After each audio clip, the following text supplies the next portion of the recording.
Welcome to Purpose with Pals, your go-to podcast for unlocking life's true purpose. Join us as we dive deep into the compelling life narratives of guests from all walks of life. Your host, Pals, will guide you on your own journey of self-discovery. Hello everyone, welcome to the show Purpose with Pals. I'm your BFF Pals and I'm here to bring you incredible guests who will help you decode the purpose of your life. Let's embark on this journey together and discover what truly drives us. I'm super excited to tell you that today I have Deepali on the show. Deepali is the CEO of the parent company Sidecar, the bar that was first one to be featured in the Asia's 50 best bars and world's 50 best bars. She has an extensive experience in the F&B industry. About her beginnings, she is an archaeologist by training, but stumbled upon lifestyle journalism by chance. She's better known for the author of Times Nightlife Guide that she almost ran for 7 years. She has been the brand manager for some of Delhi's favorite restaurants, including Smokehouse Delhi and Smokehouse Grill. It was during her stint at Mocha, the restaurant hosted open mic sessions, and India discovered some of our best comedians, actually. And she has the knack of being at the right place at the right time. I have taken too much time to introduce her. I have not even gotten into the NH7 Weekender where she was on the core team. And I am so excited to have you, Deepali. Thanks. So, Deepali, tell me about your journey so far and how did you go from archaeology to lifestyle journalism? So I've always absolutely loved the written word. I've always been fascinated by history and things that have happened before us, because I feel like, if you don't know where you come from, you'll never know where you're going. That's been kind of like one of my defining mandates as well, is that you should always be grounded, always remember where you came from, and always be aware of what has happened before you and what people have done before you. So, which is why I think history was always very interesting for me. It was always, I either want to be a journalist, or then the other spectrum of it always used to be that because I was so fascinated by history, that was always my backup option, that I'll do something in it. And then I ended up going to JNU to do my master's in ancient history and arts and archaeology. I hoped that I would do my MPhil and my PhD and go on to this was going to be my life path. But then life had other plans. So I'd always been writing off and on as a freelancer, even when I was in college. And it just happened to be that one of the editors I used to write for called me while I was doing my master's, during the summer break of my master's, and said, "Hey, I'm launching this new product. Would you like to come on and just sort of help us, like be the intern and just help us launch it?" I said, "Sure, I have 2 months free. I won't mind doing that." And cut to, I ended up being there for almost 2.5 years. That product was called What's Hot, and it was actually one of the first lifestyle products that was focused on going out. What should you eat? Where should you, where should you go? What plays are happening? What music, gigs, all of that. And I kind of got fully immersed in that. So, I kept telling myself, I'm going to go back, finish my course. I'm going to go back, do my MPhil, but that never really happened. Because I found something else that I was really passionate about. I used to get the opportunity to speak to a lot of restaurateurs, a lot of people from the F&B world. I really enjoyed the process of meeting restaurateurs, people who run restaurants, bars, host gigs, run venues, and it always used to be a really interesting thing for me to be able to get inside their head and ask them questions and understand their process, because I just found the whole thing fascinating. And it was one of those conversations where I think I'd gone for a review where I found myself sitting and having a conversation with someone for 2 hours. And, that was Riaz Amlani, the man behind Impresario. They are best known for their social offline, sort of products now, and so Smokehouse Delhi and a lot of other award-winning venues as well. So, and he was like, "You seem to be very interested and fascinated and want to know a lot about how the F&B business works. Why don't you just come and work in it?" I was like, I kind of wrote it off. So I said, okay, and cut to, when I actually left my job, he was the first person that I called, and I ended up working in his company. I started out as a brand manager for Delhi, and then eventually became the brand manager for North. I was looking after a lot of the new launches, products, a lot of IPs, and sort of handling all the communication all the content as well. And I was very lucky because he taught me, he and the entire team there, at that time it was a much smaller team, they taught me so much. I think they instilled a love of hospitality in me, which today, even today, if you ask anyone who's in hospitality, the hours are long. Sometimes it's a very thankless job. The money is not that great. Even if you're in senior position, then you ask them, why do you still do this? They're like, it's just in us. It's a passion. You either love it or you hate it. So yeah, I got the opportunity to do all of that, learned a lot, launched a lot of new projects, including a bar that we joke that bar was sort of like a precursor to social. Yeah, that was called Mocha Bar. It was a very short-lived property, and it was a really fun time. We got to do a lot of things there, like you said, run Delhi's first English comedy open mic night with Papa CJ. He's a friend, and there was no English comedy circuit at this time. This was 2009. In Bombay, a circuit was being built. We and a lot of other great comedians that we all know now were working really hard to build it there. But Delhi had nothing. So our idea was actually just to start as a comedy, like not a comedy stand-up open mic night, but just a open mic night for talent. You could do spoken word, you could sing something, strum the guitar.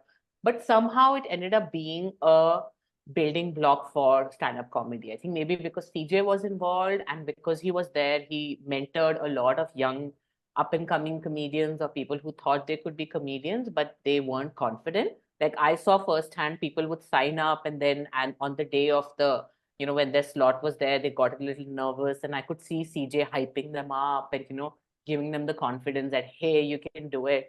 And those open mic nights did really well, even though they only barely ran for an year, which is how long the bar ran for as well. We ended up we ended up being the space where comedians like Abish Mathew, Neeti Palta, Abhijit Ganguly, Amit Tandon, Zakir, all of these people who are such great big names now, we actually saw them first go on stage during those open mic nights. And that was such a privilege, till today. I remember it and I think about it and I'm like, that's amazing that, from one stage in one small tiny bar in Nehru Place in Delhi, all these amazing comedians who now represent our comedy scene and, are known world over came from. So yeah, that was interesting. That was kind of like the first 3-4 years of my career. And then, when I was kind of leaving Impresario, and for no other reason except the fact that, I would have had to move to Bombay because the company was expanding and I didn't want to move to Bombay at that time. Typical born and bred Delhi girl doesn't want to leave her city. I said, okay, no, maybe I'll take a break and, see what I want to do. While I was on that break, I'd met a bunch of friends in the music scene as well, thanks to working, running a bar and, working there. And one of them said, hey, I'm starting, along with, the founders, I'm starting this really cool India's first fun festival, which is open for everybody, where, you can sit all day. It's not just a nighttime DJs playing loud music kind of thing. I said, wow, this sounds amazing. They said it is. Come and see it. Come check out the first one. And that was NH7 Weekender 2010 in Pune. There was no money. A lot of it was done by the co-founders and the core team, sort of put everything together. And I was supposed to go there as an attendee. I ended up working there. You really have a knack of being at the right place at the right time. Like, how is it possible when, the comedy scene was launching, you were there? Like, when all of these, the best bar, the first best bar, got listed, you are there. And, I just want to clarify. Yes, it is about being at the right place at the right time. It's also, I don't want to just say that it's luck, because then that takes away from the fact that, yes, there was hard work put in. I think it's just been, I found some great people who've been mentors and, who've been sort of my guiding lights and who've been great bosses. And they have always sort of seen in me something that I did not know I had. Like, I had more doubts about, oh, can I be a brand manager? I've never done hospitality. Oh, can I run a music festivals, F&B, and, run the artist green room? I've never done this before. These were questions that anybody would ask themselves, right? When you're faced with a new challenge, you'd be like, oh my God, can I do this? But Sometimes it's a friend or, someone in your life or, your colleague who says, yes, you can. I have just been very lucky to have always found those people. And to be fair, again, yes, there was a lot of hard work put in. I'm very proud of everything that I've done, but I never say that any of it was only mine. The comedy scene would have been built regardless of whether or not I was there. It might have found some other route, some other people. Papa CJ was very instrumental in it, yes. But it's not like it wouldn't have happened if I hadn't been there. I had the great opportunity of running a bar at that time and, having people who said, yes, yes, let's do it, and being able to do the same. Same thing for Sidecar or, any of the other venues that I've worked with. Sidecar won that accolade before I got involved, but I have always been very proud of them. I've always loved Meenakshi and Yangdoop, who are the co-founders. Their story is amazing. It was again one of those things that they said, oh, she has F&B experience, isko F&B or hospitality wala task de dete hain. And like I said, at that time, it was a very small team. Everybody was chipping in. We were doing it for the love of the scene. So it was just that, they said, oh, she understands F&B, she knows the people in the F&B industry, let's get her to do it. And it started from creating a great experience zone for everyone who came in. And so when I say that hospitality is kind of inbuilt in you, it kind of follows through in everything that you do, because then you pay attention to the little things. But the glamorous part was that I got to sort of basically take care of the entire F&B experience for everyone who came to the festival, everyone who worked at the festival, and every artist who played at the festival, which involved managing green rooms as well. Nobody would admit this openly, but I swear the first 2-3 years of NH7 Weekender, because of everybody who was involved and because everybody was part of the scene, there was so much love. All the biggest artists in India were playing. It was the most fun green room. It was like a party was going on backstage. Forget the festival goers and whether they were having fun, because it was such a close-knit community. Everybody, and the biggest names you can think of, from like the Raghu Dixit project to Indian Ocean to Pentagram, all of them were there. And it was like you were in someone's living room. That is how the green rooms were. So you carried that vibe, to the festival as well, because our idea was, if the artists are happy and they are having fun in the back, they're going to translate that energy to the festival goers. And I got to then, manage the green room for the Prodigy. It was amazing. People like David Guetta. It was just sort of such an amazing experience. It feels surreal now, even when I talk about it. No, definitely. And it sounds fascinating what goes behind curating that experience. And I think that's where, the beauty is that comes across in the curation of creating those experiences.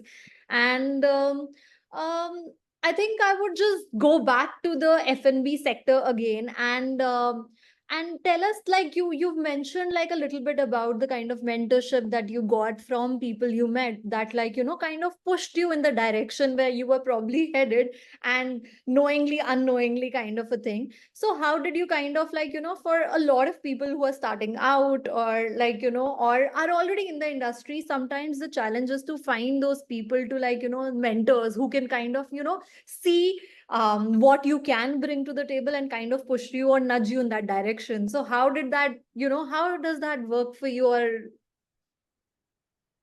So, there's no one formula to it. I think the most important thing to remember is that, a lot of times we feel jaded if we're not in the place that we want to be in our career, if we're not earning that kind of money, or, we're not in like a big enough position. But I think the most important thing to remember for anyone in the industry is that you need to, and it actually applies to everything. It's something that I learned and I've sort of stuck to it, is that the learning should never stop. Never at any point in your life. I can never quantitatively say that I know everything there is to know about hospitality, about F&B, about nightlife, about comedy, about festival curation. So I think my one thing would always be is that be humble, and always remember that asking for help or asking someone for guidance never makes you a smaller person, even if that person is younger to you.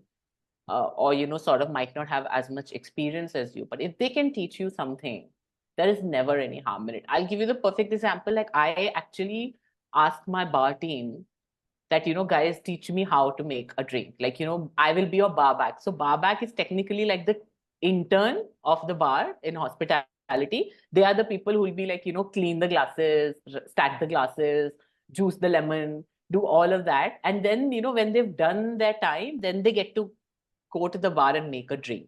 And I actually tell my most senior bar team members that, guys, when we're free now and when you like have nothing to do, just for fun, just teach me. They're like, why do you want to learn this? I said, because I want to learn.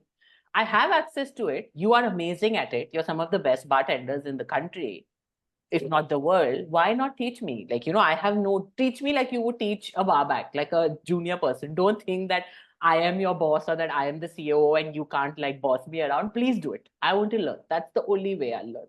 So, I think it's that hunger. If you genuinely reach out to somebody and, say that, hey, I really appreciate what you've done or what you've built, and I would really, really like it if you can give me some pointers, some input, some words of wisdom. I don't think anybody would say no. Yes, there are instances that people might not be in the best place in that, in that particular time. So it might take you a little bit of convincing to catch them. There's so much demand on your time and your energy. I don't think anybody would ever say, no, I will not teach you if I have something to teach you, or no, I will not talk to you. I like the best people in the industry, any industry, would always be willing to help. And that's the people that I found. Those I was very, and that's why I say that, luck does have a role to play in it, but a little bit of, gumption and the confidence to say, okay, I can hold a conversation with this person, even though this person and their achievements make me nervous. I can do it. I think that is, yeah, I think that's what it takes. Interesting. So, do you want to talk about like the skills that you've picked up at the bar, like some drink that you know now how to make, or like, some insights there? Please. Well, my bar team always laughs when I'm like, okay, I'll go make a drink, or I'll say, okay, I'll be your bar back. They always laugh at me. They're like, ma'am, you have a lot of skills. This is not one of your skills. Please don't try. So leaving that to the experts. Please, it's a real acquired skill. You have to work very hard at it. Your hands, if you try and hold actually an ice cold shaker, you will see your hands, start burning from that freezer burn, that ice burn sometimes. Bartenders do it for like 8 hours in a day, 10 hours in a day sometimes. It's like a dance. It's actually like a dance. Bartending, being a chef, cooking, creating anything is like you're running a symphony. There are ingredients and there is your notes, and you've got things to do, and you've got to add a little bit of this and do a little bit of that. And, it's actually like that. If you look at anyone who is, good at their craft and are doing it, whether it's a chef cooking, a musician making music, a bartender making a drink, you'll notice that they're centered, they're in the zone, and they're following steps which anyone else would think is so complicated, but they're doing it like it's effortless, like a dance. But I loved it how you put it like beautifully in terms of like, defined it as a symphony and the art of creation. So I think that was very like the perspective was It's what I've noticed, right? It's having had access and, again, getting to be around so many creative people and so many talented people. It's what I've seen is that, no matter what the talent is or what the art is, it can be best defined as, it's your meditation, it's your zone, you're creating something amazing and you're just sort of focused on that. And that's how amazing things, happen. I believe so. That's nice. That's nice. So, wanted to move a little bit again towards the challenging parts about hospitality and like, long hours that you have to stand, like you have to have probably a smile on your face, even like, however you're feeling inside at times. And what are the challenges, particularly being a woman in the F&B space, and like, what are the challenges you've faced so far and how have you kind of, dealt with them, conquered them? Standing on the shoulders of giants who came before me. No, but the being a woman thing, I tell you, and I know a lot of people, it's 2024, we're still having these conversations. And I know a lot of people personally, and I've seen it that they're like, oh, yeah, everything, sab to karti hain women, why are you now still making a how out of it? But I'll tell you very honestly, you just need to let your work do the job. You put your head down, do the work, put in the time, and this is for everything, no matter what career you're in. If you prove to them that you can do this, I'm not saying not better than a man, but you can do this well, you are good at it, you know what you're talking about, nobody can then, not give you the time of the day. And there are lots of allies now. That's a good thing, is that people are aware. I know so many, men in the industry who have actually been stronger advocates of inclusivity, the need to hire more females in leadership roles, and to make people see that it is acceptable for a woman to be a CEO, a COO, a president, a manager of a bar, a head bartender, any of that. I think it's more about the more you put women in those roles, the more it will become normalized, and it will become okay. And it will then not be a rare occurrence. And I think we've been seeing some kind of change at top leadership positions as well. But I think we have a long way to go. I've had these conversations with people from around the world.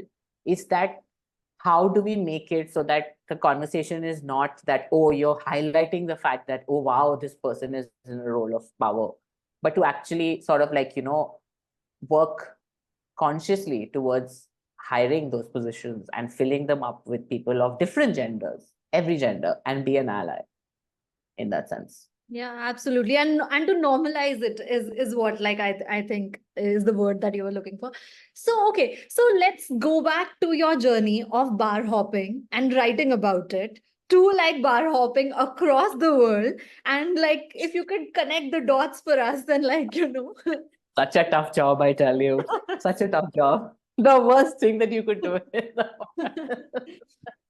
No, so okay, well, switch back again to like a decade or so. So yeah, I mean, it's again one of those things. It was how do they say it? They've kismet, as they say. I actually got a call in around 2012 while I was still working at Weekender, and I was building a stand-up comedy company and talent management agency with Papa CJ. I got a call from one of my former bosses who used to work at Impresario, and see, this is what I mean when I say that you do good and you find good people, and then they make sure that you go ahead in life. He called me and he said, "Hey, we're starting the nightlife guide, the Times Nightlife Guide in Delhi. We want to do it seriously, like not as an add-on to the food guide. Do you, you seem to know, be in the know, be out there, and sort of going out. Do you want to do it?" I said, "Sorry, you want to pay me to go out and check out bars and write about it?" They're like, "Yeah." I said, "Yeah, sure. I mean, if I must, I will do it if you insist." So I I started that, and sort of again, it was at a time when the F&B and the nightlife scene in Delhi and in India in general was also just really catching up and going through its new phase, so to speak. This was 2012, and I remember that was also the year. Again, see, good timing, really good timing. It was the year when two of Delhi's first standalone cocktail bars were opened. Very like right after one after the other. One was PCO, which still exists. It's an institution opened by Rakshay. And the other was Cocktails and Dream Speakeasy, which was the team that I work with, their first bar, their dream project. And I remember not knowing anybody in the bar scene at that time and just going to these bars because I was so excited to see a cocktail bar in Delhi. I had traveled a fair bit by that time, not as much as I have since then, because I couldn't afford it at that time. But I was really excited. I was like, so you're saying that I can walk into a bar and ask for an old fashioned or a martini, and they would actually know how to make it? Because till at that time, all the bars were in hotels. Whatever was outside hotels was nightclubs and discotheques, as they called it at that time. And there was, the cocktails, by way of cocktails, you would get mojitos and LITs and daiquiris. Again, not throwing shade at those classics, but they were not really cocktails which, say, someone like me who doesn't like sweet cocktails or likes, spirit forward whiskey or very clean notes in my drink would enjoy. So I would never drink those. So yeah, I again, got the opportunity to see this bar scene being built almost from scratch. Again, hard work and standing on the shoulders of giants who came before me, and saw the scene building. And again, it was out of curiosity that I met all these people. I remember that Yangdup and Meenakshi's bar in Gurgaon, they were like, Yangdup was the bartender and Meenakshi was the hostess. It was like that, they were right there. And it was the same. Every bar that you went to at that time that was opened by people who had traveled, who had been in the industry, who understood the scene, they were there in the thick of it. So I remember giving them their first award, in 2013. And they were a small speakeasy, had like, nobody in like the big wigs knew them, that the fact that, oh, there's a small bar in Gurgaon. And even I remember my own boss asking, Kahan hai? Kya hai ye? What is this? Are you sure? I was like, you have faith in me. No, then let me, please. They deserve it. And it was that. So, it started from there. The relationship started from there. The conversation and the fascination for what goes into making a bar started from there. So suddenly from F&B and restaurants and large scale, venues which I had worked on, I also started noticing how the smaller venues, the bartender or, the people run venues actually work and what goes into them. Because till then, there was also for a lot of times, a lot of the perception was that there is an owner. The owner is in the background. He's the person who puts the money, but the people who do the work are not the owners. I mean, not taking away anything from, but it was mostly that. So I started noticing that change. And I did the guide for like 6-7 years, met everybody in the industry, got to travel, got to learn a lot. And during that time, I continued sort of, curating festivals, working on, a lot of freelance things as well. And then, a few years later, I actually got the opportunity to launch the digital version of What's Hot, which is the product that I started my career with. So, it was like 360 degrees. I got to build out the whole product, set it up as the editor and the lead for it. And it opened in 11 cities. And again, that was a really great opportunity because I got to then work with and train the next set of, writers who would then go on to, now like at that time, a lot of the writers at that time that I saw just starting out are now kind of editors or leading a lifestyle and F&B products on their own. So it was amazing to see that journey. And yeah, because of that, and again, just sort of my love for hospitality, I was constantly working on curation. Actually, did the F&B, the branding, the launch programs for a lot of venues in Delhi, Bombay, Dubai, New York. So again, got to travel for it, got to work with some really amazing people, and then COVID happened. fade to black screen. It must have been tough, right? For the hospitality industry in general, like It must have like was terrible. It was a very terrible time. It suddenly hospitality suddenly became persona non grata. Nobody had the money to spend. People obviously were not stepping out. There were a lot of restrictive rules and regulations. It was very difficult. I saw a lot of venues shut during that time. A lot of people leave hospitality for good because of it. It was also the year that I stopped doing the guide because I just felt that, at a time when hospitality is going through a very difficult phase, I don't think that, picking who is the best or who is doing something well is like, I just didn't feel right about it because I'd seen the struggle firsthand. And yeah, like I was saying, I was running a consulting company at that time and working and opening a lot of venues. And that also we had to pack up because, again, in COVID, nobody's opening new venues and nobody's certainly spending money. So yeah, that was a little bit, like I said, the fade to bleak time career-wise. And it was a different. I got a different role during that time, and that's when I became a mom as well. So I think that little 1.5 years was at the end turned out to be a good time to take a break. Yeah, absolutely. But I think I wanted to kind of touch upon this as well. Like, it did work out well in the sense of you took that time for a kind of maternity break at that point. But we do talk about like, success and, this kind of worked out and this worked out. But there are moments when like things are not working out for you in general. Yeah. So, Yeah. what keeps you going in those times and moments? What is it that pushes you, or how do you deal with like a failure or like a setback, or not having a 9 to 5 job, or not having that kind of financial stability? Like, how do you kind of like remain sane? Bottle of whiskey. That's what. No. I think it's very easy to doubt yourself, right? And people might find it surprising even after being, having a career for like 14, 16 plus years, you still have moments of doubt. You still wonder, am I in the right place? Am I doing the right thing? Have I just wasted the last few years of my life? I think the one thing that can probably keep you going is, again, it's one of those things, is that you have to reflect and look inwards. So, the external factors or external things and people around you are not going to be able to change your perception. It's actually your own thought process and how you deal with the situation and tackle a difficult situation that will, help you rise above it, so to speak.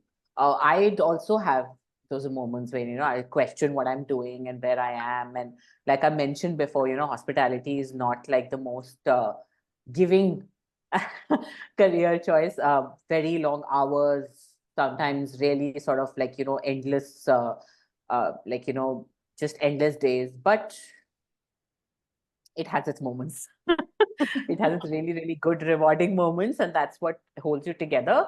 And yeah, I mean, I think through some of the worst times, the one thing that I've always, that has always kept me driven and kept me going is just knowing that when a door closes, a window cracks up somewhere. It's, it sounds really simple and it sounds like one of those cliched quotes, but it actually is something that I always sort of like, tell myself, is that, maybe this thing is not working out or this situation is not going in my favor and I feel like the door is shutting on me. Somewhere there will be a crack of light, there will be a window that will be cracked open somewhere, and, things will change. No, I think that's beautiful to kind of like go back to and think about when you are kind of dealing with that, heady mix of you don't know where you're going, what you're doing. So I think that self-doubt is something specifically, like I think people who are like a little bit more creative have like this kind of self-doubt when they're going through this journey, Yeah. is what I personally also feel at times. Yeah. So nice. Now we will go back to the most exciting part that you've been doing the last 1 or 2 years. And I want to know, like, I'm very curious to know about your experience about going to bars across the world. And like, I don't know, what are you doing, like going across the world to the bars? What are the Drink, learnings? What are the drinking a bottle of whiskey. What do you think I'm doing? Okay. No, yes, it has been a rare privilege. I've traveled a lot for work. I've traveled a lot since then, because I wanted to travel, and the connotation of travel has, definitely changed for me because of this job. I've actually realized that, visiting F&B venues, visiting bars, meeting people, and seeing what makes them tick is such a great way to exchange notes. And it's almost become like a cultural exchange. You learn so much about people, about a country, about its culture, just through breaking bread with the locals, as they say, right? Like having a drink with them or going out for a meal with them.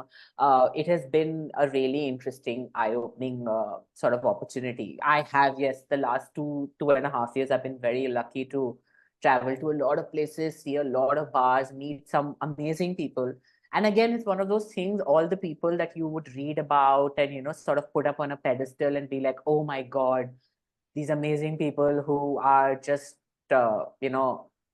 leaders in the industry and what they do. They must be like, gods almost for people in the industry. And how will I have a conversation with them? But, when you sit down at the end of the day and have a drink with someone, have a conversation with someone, they're all just people.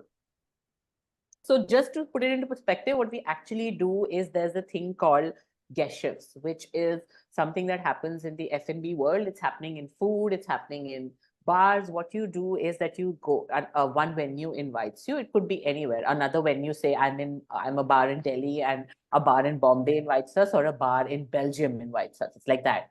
And you go and you take over their space for like a day or two or for a couple of hours. And, it's your drinks, your food, your experience. You try and recreate your experience at that particular bar. So guest shifts have become really popular in the last couple of years.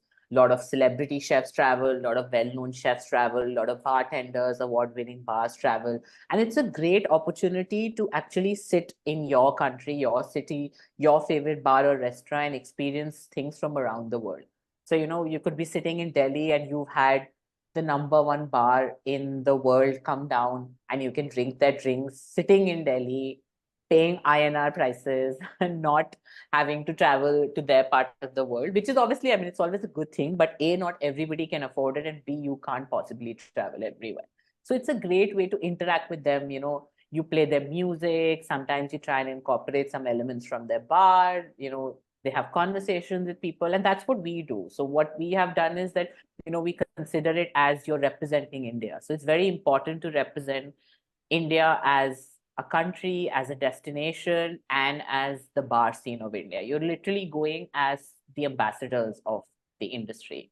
And I think that's, while it's really all fun and games, you also have to take that very seriously, because there is still a perception in a lot of places outside that India is what is showcased in movies and in TV shows. And there are still people who consider the stereotypical perception of our country as what it actually is.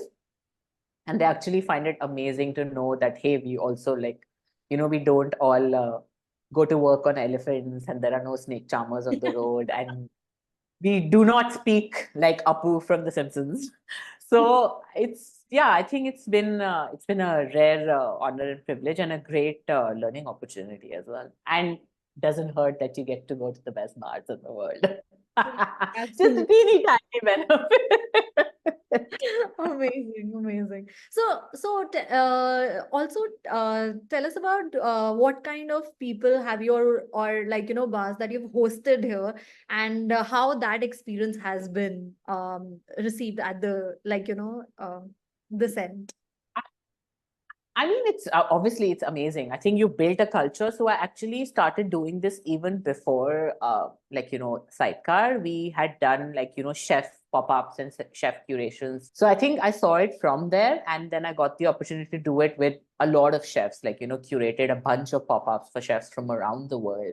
And then the bar thing happened, and then the same thing started happening with bartenders, and I started seeing it, and it has just been amazing. I think the one thing that you get to learn, no matter where people come from, where they live, what their upbringing, I think the one thing that you learn is that it's the same thing. It's the passion that is driving them. And, it's not about whether you're the number one bar or you are, the 1,000th. Right. It doesn't matter. Those rankings do not matter. It's how your hospitality extends, how your warmth and your passion shines, regardless of lists and awards and recognition. I think that is the one thing that you've learned, because we've seen new bars, we've hosted bars who are just starting out from countries where nobody would assume a great bar scene exists. And you see the same passion in them that you see from people who've been doing it for decades, people who are coming from countries and cities that are considered the hub of nightlife, from the Paris to the New York, the Londons, and the Barcelonas of the world. You see the same passion. As somebody who's coming from there to somebody who's coming from Kathmandu or Sri Lanka, again, places where you would not think a bar culture is there. But then there are people who've traveled around the world just like us, and they are trying to recreate that culture in their countries or their cities or, in newer towns. So, yeah. Fascinating, fascinating. And I think in your conversations, it all distills down to creating or curating that experience that exudes some amount of passion, warmth, and I think fun, the element Yeah. that needs to be there. So yeah. Okay. I think now that we've spoken a lot about it, are there any other trends that you would want to kind of highlight in the F&B space that you're excited about at this point in time? I mean, I think the one thing that is happening everywhere is that smaller venues and talent-led venues are kind of taking the lead. And I feel like that is a great change. So, you don't necessarily need to open sprawling 3-floor venues, whether it's a restaurant or a bar, but smaller venues, more intimate, where you can actually sit down with people, learn who your guest is, have a conversation with them, understand what they like to eat, drink, where they're coming from. I think that is the big trend and big change that is happening globally. And, I think that's something that is really, it's good because that gives the opportunity to people who might not necessarily have had the opportunity in the past. And I think the most important thing that has happened in the last couple of years is that there is always a cycle. So, a decade or so ago is when chefs started becoming stars.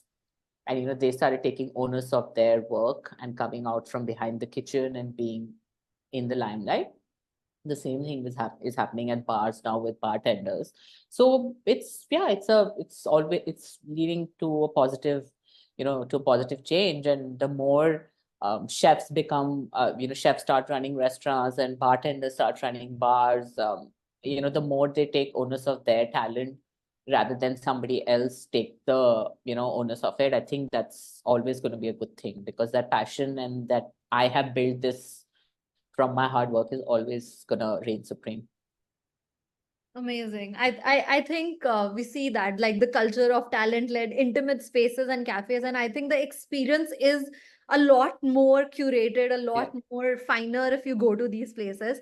And I think, Deepali, now we should get into the recommendations part of it. Okay. So, Cool. Let's do it. yeah. So do you Let's want ruffle to some make like feathers. so yeah, Deepali, coming to the end of the show, and we are so excited to get all the recommendations from you as much as possible. So let's start with your top 5 favorite bars in the world. Oh God. Okay. Highly subjective and an ever fluid, ever changing list. But I think some of the best experiences that I've had recently have been, there's a bar called Jigger and Pony in Singapore. It's a true testament to what I was talking about, is that, when people who understand the scene and are the talent build venues, you can see the difference. So I think that's one of my favorite bars in the world. In the same vein, a bar called Bar Leone in Hong Kong, which is just one number one in Asia. They are just an year old, and it's one of those. He's Italian bartender Lorenzo, and he's built the bar from scratch. You actually go there any time of the day. His hospitality and warmth is just unmatched, and I think that's what makes it tick. That's been an amazing place. Then there was a bar in Taipei called Underlab, which is literally underground. It's a very small venue built by 2 women at the helm of it, and just the work that they were doing. I think it was one of the first times that I realized that it is a market that, again, you go to Taiwan not assuming that it's going to have a really vibrant bar scene. But I went there and I was blown away by it. So, that's again something that is definitely something that you should check out. Then there is also a lovely place called Penicillin in Hong Kong. It's one of the OG bars built by a husband and wife who are the co-founders. They're also behind the bar. One of them is always at the bar. The other one is always, hosting or, at the door. So again, if you notice, the general trend in my recommendations are all the venues where the passionate people who open those venues are always there and running things. Also, I was recently in Athens, so I really enjoyed the bar called Clumsies and Lime, both run by the same team in Athens. They're doing some amazing work. Their sustainability program, their sort of ideas, and their bar team was just really top notch. Wow. I think, like, what I can see next is like some tourism combined with food, and like that's where I see you. Oh, bar actually, cocktail tourism is a big thing. It is a thing. You can actually build a business out of it. Next business idea. Yeah, I think that's where it's going. So, and let's end with the top recommendations of experiences, bars, or cocktail tourism, or whatever you want to in India specifically. What are your recommendations? This is very, very tough. But, currently, actually, the 2 cities in India that are having a great moment of F&B are Goa. The really, really cool things happening there, both in terms of food and bars. The 2, 3 venues that really stand out. One is a brand new bar called Outrigger. It's actually built on the waterfront. So you actually have to get out of your car, walk a little bit, and it's right there on the waterfront. It's beautiful. It's run by my friend Arijit Bose, and it's sort of the next big thing to watch out for. I think it's also India's first rum-focused bar. So, that's something that's really fascinating. And then there are other amazing bars called Slow Tide, Hideaway in Goa that are building a beautiful scene there. Again, all bars run by passionate people. The food and the restaurants there, they're also being run by some really good chefs and people behind the scenes. Second House, and a bunch of really interesting venues. So I think Goa is really really interesting space to watch out for. And the other one is Bangalore. It's just sort of having its moment. There are some, again, amazing bars coming out of Bangalore, some really innovative food concepts, including pop-ups, India's one of India's first ramen only spots, one of India's only wine bars. So, it's just sort of a really interesting dynamic scene there. Yeah. And I mean, obviously, Delhi and Bombay are always the ones that are leading, the scene, so to speak. But I feel like these two cities are really to watch out for. Okay, sounds fascinating. So, and any favorites in Delhi or Bombay that you would want to kind of? Yeah, no, not happening. No, okay, Bombay. I love Bandra Bon. I love Chef Gresham. I love this venue called Americano, which is a beautiful restaurant bar, again, run very passionately by the co-founders. And absolutely really, really enjoyed Veronica's, which is from the team behind Bombay Canteen and O Pedro. And also, I mean, I feel like the Subco team is building a really interesting sub coffee culture there. So yeah, I think those would be my records from Bombay. Delhi, I just don't know where to begin and end. So let's not even go there. Too close to heart, I think, to kind of. It's too close. It's too close for comfort. But in Delhi as well, it's the smaller venues that I really, really love. There is a teeny tiny hole in the wall ramen shop called Zuru Zuru in Shapur Jat. Oh, I don't want to tell people about it because then you anyways never get space there. But I really enjoyed that. There's a really cute small cafe called April by K in GK2 that has opened up recently. Really enjoyed that. I mean, in terms of the bar scene is constantly evolving here. Thank you so much for your time and such great recommendations. I think I will be going to all of these locations that you mentioned, 100% at least in India. Let's see what happens. Like maybe you'll do your cocktail tourism and take me out of your tours to the other locations. Oh, I have obsessive lists. I have obsessive recommendation lists with notes. It takes me, if somebody asks me for a recommendation, you'd be like, acha WhatsApp pe naam bhej deti hu. No. It's an hour-long process for me. I have like lists and recommendations of go here, from here, eat this, meet this person at this bar, at this restaurant. So it just becomes like a whole activity. Wow, that's amazing. So thank you for giving so much time and so much gyan as well. Thank you for listening to my gyan. I know it can't be easy. No, it was really fun. And thank you everyone for watching this video. Hope you learned as much as I did. And I'm super excited to explore all of these places that Deepali mentioned and also about the new trends that are in the F&B space. It was quite a unique experience for me to go dive deep into this. So remember, even if no one believes in you, it's crucial that you do because your self-belief is everything. And that's what Deepali mentioned, I think, through her story as well. You may have moments of self-doubt, but you need to kind of push through, hang on, and I'm 100% certain that you will find your purpose. I will be back with another episode of Purpose with Pals soon. Till then, keep pushing forward and stay 100% authentic. Thank you.